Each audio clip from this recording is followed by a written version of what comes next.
suis venu m'installer en Californie parce qu'en fait, dans mon village, en France, on m'appelait le devin. Je faisais beaucoup de révélations, et notamment une qui s'est avérée exacte, dont je ne parlerai pas ici, puisque ce n'est pas le propos. Et il a fallu vraiment que je quitte le pays, et maintenant, depuis 20 ans, je suis installé ici en Californie, et je m'y sens bien. Non, non, non, non. Non, non, là, ce serait vraiment de la science-fiction. Non, non, non, non. Je suis quelqu'un qui travaille avec des images. Donc là, j'ai vu un homme sur la Lune, marcher sur la Lune, arrivant avec une fusée. Voilà. Vous vous rappelez que c'était en 1950, j'avais à peine 10 ans. Donc, on a aussi l'imaginaire de son âge. Donc, une fusée, un homme marchant sur la Lune.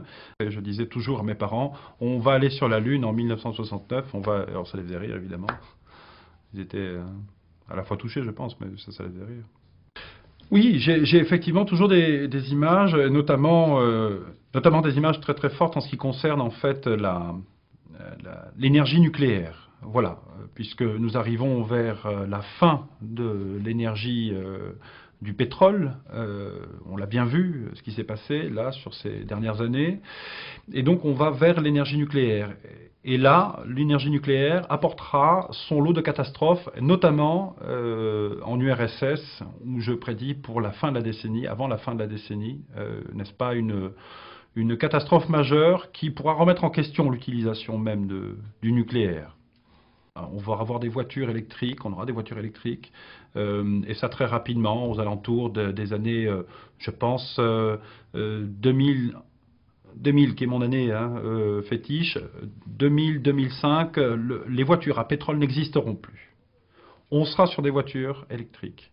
Et je pense qu'on aura, si ce n'est pas commercialisé, en tout cas, trouvé la solution de la voiture volante, la voiture magnétique. Voilà. Ça, je le vois tout à fait, très clairement.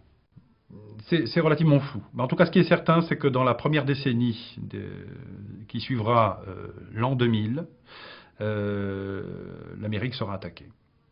Non, non, non, non, non. Il ne s'agit pas d'une attaque à l'étranger, il s'agit d'une attaque sur le sol américain. Il s'agit là vraiment d'un nouveau Pearl Harbor.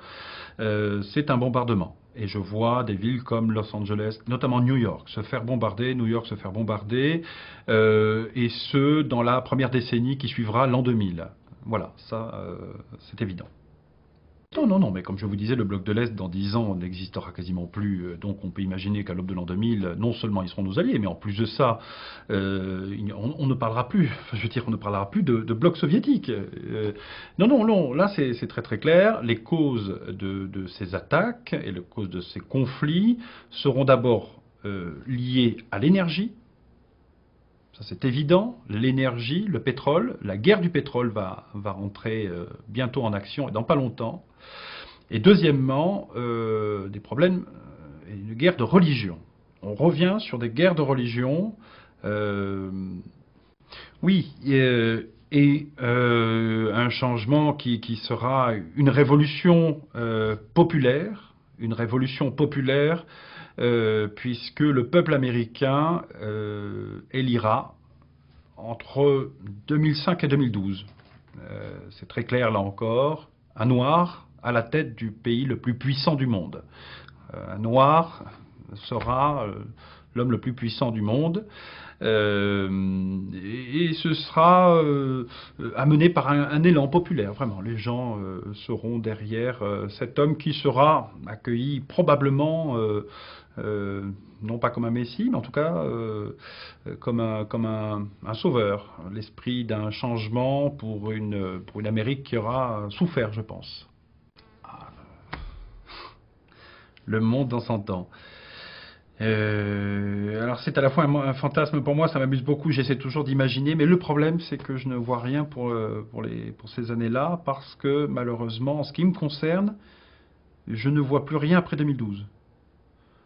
Je ne vois plus rien après 2012, je n'ai pas de flash, je n'ai pas d'image après 2012, parce que ce n'est pas pour rien si je n'ai pas d'image après 2012, alors que c'est quelque chose que j'ai depuis tout petit. C'est soit effectivement ma propre mort, ce qui est probable, je n'exclus pas, Je, je- je ne l'espère pas. Soit, parce que le problème, c'est que je vois aussi la, la rencontre, je ne sais pas comment vous dire ça, mais je vois aussi on va probablement rencontrer d'autres personnes. Oui, de rencontres, de rencontres, de rencontres extraterrestres. Voilà, le mot est lancé et en même temps, si vous êtes là, c'est pour qu'on puisse en parler. 2012, pour moi, c'est l'année de la rencontre. Euh, je ne sais pas s'il faut vraiment parler de formidable. Le problème, c'est que je pense qu'ils seront tellement en avance sur nous. Vous imaginez, ils viennent du fin fond de la galaxie. Pour l'instant, nous, on était sur la Lune. Mais heureuse, non, mais c'est un conflit. Vous écoutez, écoutez ce que je dis.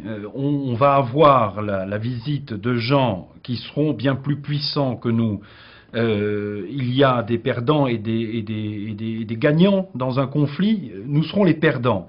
Et je peux vous assurer que si je ne vois rien après 2012, c'est pour une raison bien claire. C'est que l'humanité aura disparu. Bon, mais on va arrêter là.